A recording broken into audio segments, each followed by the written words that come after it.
Howard Schultz, centrists are at the Democrats move that far left. AOC, racist or just plain stupid. Equal pay day, built on a myth or has a point. I'm Andrew Coppins, and of course you're tuned in to The Andrew Coppins Show.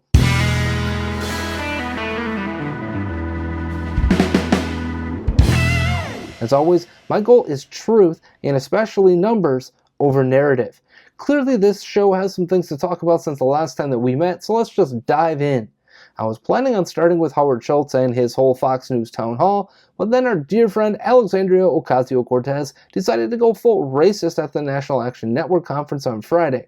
So I'm going to start there. You're likely to hear plenty of breakdown of her speech from talk radio on Monday, but I'm not going down the road of if her speech, no, not the content, but the way she spoke to these people was full-on Hillary Clinton-style racist or not. Instead, the bigger story is actually the content of what she had to say. So let's go to the tape that is creating all the controversy. This is what organizing looks like. That's right. This is what building power looks like. This is what changing the country looks like. It's when we choose to show up and occupy the room and talk about the things that matter most, talking about our future. You know, Reverend, you bring up a funny anecdote, and I'm proud to be a bartender. Ain't nothing wrong with that.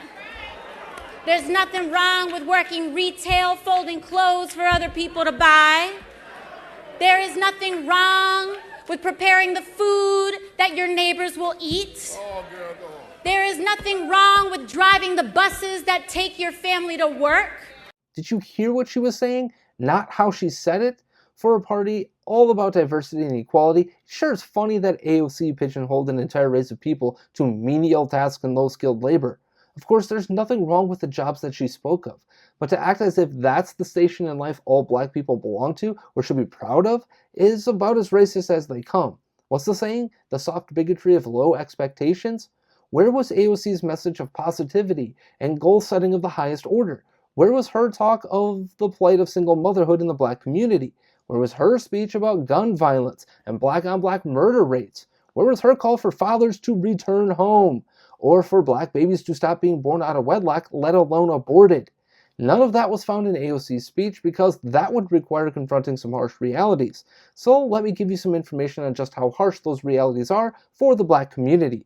Let's consider that as of 2017, black males committed 51.4% of the murders in the US, yet they represent just 6% of the overall population. Let's also consider that men represent 88.1% of all murder offenders, which comes out to just over 7,200 murders by black people in 2017 alone. That's a problem. But making matters worse is the fact that the vast majority of the 7,200 murders committed by black people were committed against other black males. And there's a massive disparity in the younger black males committing murder, according to FBI statistics. Take into consideration that 35% of the known black offenders in the 2017 statistics were either under 18 or between 18 and 22. Again, a major problem and a major disparity considering the rate of white offenders under 18 or between 18 and 22, 26%. Well, what about white-on-white murder there, Andrew? Yes, it's true that white people kill more white people than they do any other race. But take a look at this chart and tell me why it should behoove us to take a look at black-on-black murder again. The National Institute for Justice points out that by 2016, the murder rate for black, white, and Hispanic people are all up. But it's the black murder rate that has soared the most, with black murder victims going up some 15.3% since 2011. For me, the real question now becomes why. The Bureau of Justice statistics point out that 62% of black murders happen due to drug-related crimes also being committed. So how do we address the vast majority of murders when drugs are involved? One answer could be decriminalization. Take away the underground market and murders go away. It's a good theory, but the answer isn't that easy. If it were, don't you think our politicians would have already done that? After all, they love to do the easy thing and then talk about how great they are for doing it. There's a secondary question here too. Why isn't this type of violence getting serious treatment on a daily basis from the mainstream media? Yes, we'll hear all about this act when it's committed, but do the local media follow up on these cases or just drop them when the headline has been grabbed? Where's the local media pointing a continuous spotlight and asking the tough questions that our politicians aren't willing to tackle? But back to finding an answer as to why. Beyond decriminalization, one theory that myself and others hold dear is that there's a severe lack of value put on life in today's culture at large, and specifically in the black community. That starts at birth, where just over 12% of the population is black, yet they make up somewhere between 28 and 36% of all abortions, depending on the source. Still, in 2016 alone, there were some 926,000 abortions in the US, and just 18% were Hispanic, 36% black, and 38% white. The ratio between black population numbers and their rate of abortion is staggering, no matter how you look at it. When you start not valuing life at the moment that life begins, you begin to decay your belief in the value of all lives throughout your life. It only continues further when you look at what happens should a black baby survive an abortion. That's because a full 70% of black births in 2015, which is the latest data available from the CDC, were to unmarried mothers, which is down from 73% in 2010. Of course, that doesn't mean all of those 70% of children born to unwed mothers won't have a father in their lives. But the rate of single-parent households is a near mirror image of the birth information I just gave you. Which brings us to the known information that children from two-parent households, as I said too, hold all sorts of advantages when it comes to success in life. Those children are more likely to not grow up in poverty, graduate high school, and then go on to college, which are all factors in avoiding poverty themselves. Nothing's a magic bullet to a successful life, of course, but there's no substitute for having a complete look at life and understanding on the value of one's life that largely comes from a more stable environment. Let's go back to AOC's words though, because later on in AOC's 10-minute speech at the NAN conference, she goes on to talk about radical problems calling for radical solutions. Why not try the radical concept of building a society that values life, marriage, and education as the most important things for black people and everyone else while we're at it? I mean, we already have a society that's built on making fun of educated black people, criminality is cool, and then abortion as a form of birth control, and that's gotten that segment of our population where exactly? Let's try the radical idea of building positive models of life for the young to emulate and go from there. Instead, AOC and others will continue to advocate for more government as the answer to black poverty and societal problems.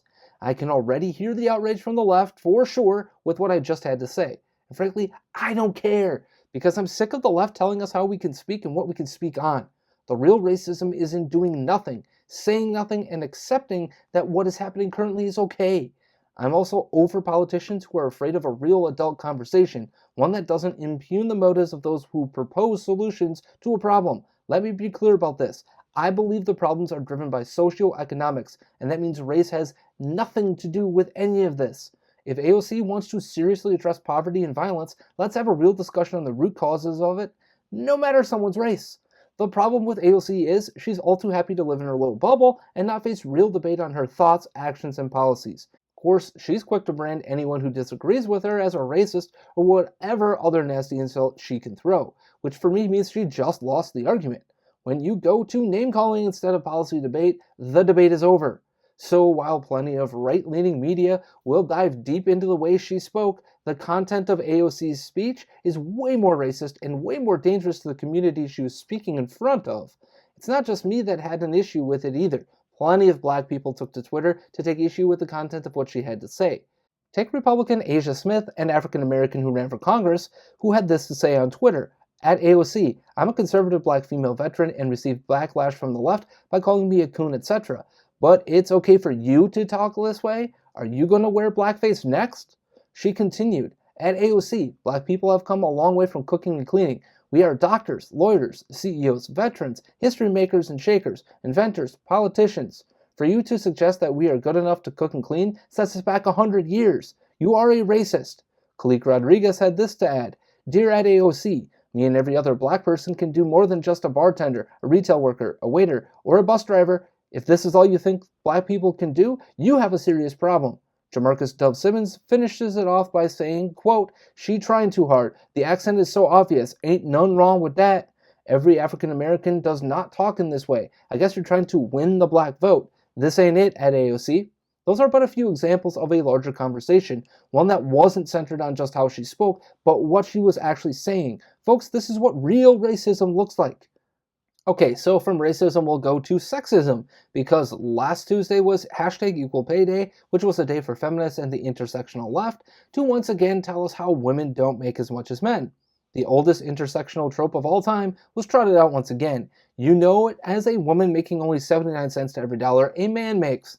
As I stated earlier this week on By the Numbers, that stat is true. But as with most statistics, it's important to understand what it is meant to say. In the case of that stat, all it's trying to say is that when you take all the wages of men and women and divide the female wages from the males, you get 79%. It literally controls for nothing other than sex. It's also one of the laziest stats out there, and payscale.com gives us the real number, which is done by controlling for equal things like education level, hours worked, and more. When you do that, women make 98 cents of every dollar for their male counterparts.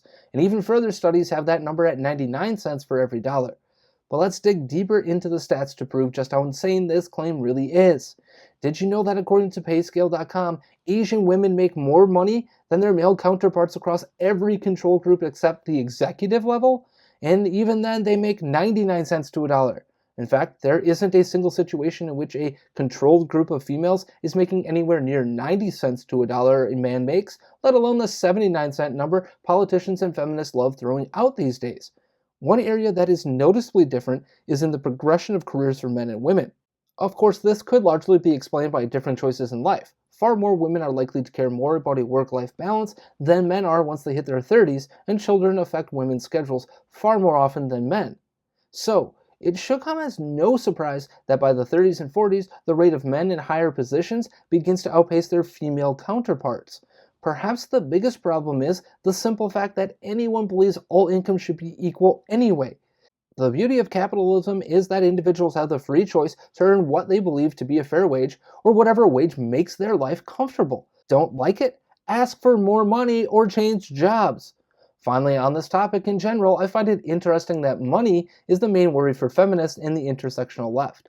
They've spent most of this decade telling us that feelings, not what you make, matter most, yet they're perfectly okay with making sure to tell us what wages should be.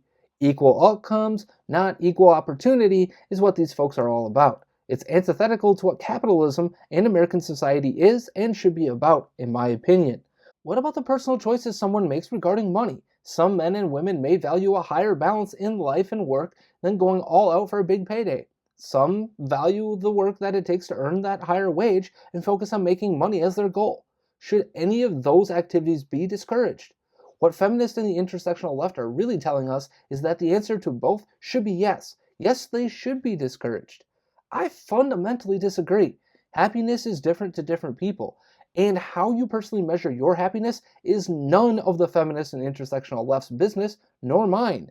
This week's final topic, Howard Schultz and his Fox News town hall, of course.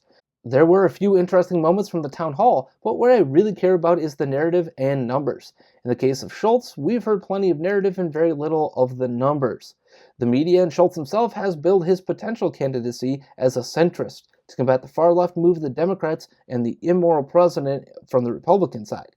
But I listened to Schultz for the entirety of that town hall, and what I heard was not a centrist at all. What I heard was Barack Obama 2.0, only with a plea to the right on moral grounds against Trump. Don't get me wrong, Trump is not a paragon of virtue and morality, but we shouldn't let Schultz and the mainstream media sell us a bill of goods either. And that's exactly what's going on here. How do I know that? Well, let's just go down the list of policies and thoughts Schultz advocated for during that town hall alone. Universal catastrophic healthcare coverage, comprehensive immigration reform, not backing out of the Iran deal and getting back into it, support for TPP, the Trans-Pacific Partnership. Now on the positive side, Schultz did say last trimester abortions should be banned, but he is pro-choice. He wouldn't support full Medicare for all, and he believes in a much more lean, efficient government, a la what he's used to in the business world. If any of those three things were to actually happen under his watch as president, is it worth voting for and trusting him to be different? In theory, those are nice bones to throw to the more conservative-leaning independent voter. But when Schultz got down to real policy, he sounded just like Barack Obama and many other Democratic politicians throughout much of the 2000s decade. What about his policies screams centrist? I haven't heard anything to suggest that would be necessarily the case. And given the track record of everyone, including Trump in the past, I'm not buying Schultz as anything other than a Democrat who doesn't believe in socialism. He still believes big government is the answer to anything and everything, and that's a problem for a lot of Trump voters from 2016. Schultz won't be fighting for conservative ideas in the least, and that brings me to this final point. I also want to address a point that I made a few episodes ago on the show, in which I claim that voting numbers suggest that Schultz would actually help the Democrats instead of hurt them. The point was that the margin for error for Trump was so slim across just a few states that Schultz's potential fit as a centrist could end up dealing more voters away from Trump in those states than it would from the other side. If that were to hold out, it's the Democrats that have a clearer path to victory with him in the mix. Those numbers still stand, but only if Schultz actually runs as a real centrist. So far, I don't see any of that actually happening, and that does mean he could play spoiler for whichever version of socialism the Democrats choose. As I said on Twitter following that town hall, perhaps this is just a sign of exactly how far left the Democratic Party has gone, but no matter what you think of the Democratic Party, let's not let the media narrative stand any longer. Schultz is not an independent centrist. He is anti-Trump, but he is also a big government liberal at heart, and that's not where the centrist voter is at today. The bigger the spotlight we can shine on who Schultz really is and what he really believes in terms of policy, the quicker that narrative gets dispelled. And with that, it's time to put a bow on this week's edition of the show. Don't forget to follow me on the socials at The Coppin Show per usual. Most importantly, do not forget to share this show with 1 or 100 friends. If you believe this world needs more numbers over narratives, it's time to make that change, and it starts with a simple share of this show on social media or in conversations with your friends. The faster this show grows, the more I can produce. Finally, don't forget by subscribing, you're also getting the video version of my daily By the Numbers segment on Mojo 50 Radio, which can be heard Monday through Friday, starting at 9:29 a.m. Central, and then throughout the day. Having said that, thanks for taking this journey into narrative busting for this week. Next week, we may have a few shows for you as I continue my series titled Socialism Sucks, and of course, we'll see this week's news for what it was. Until then, be good and start leaving those thoughtful comments below.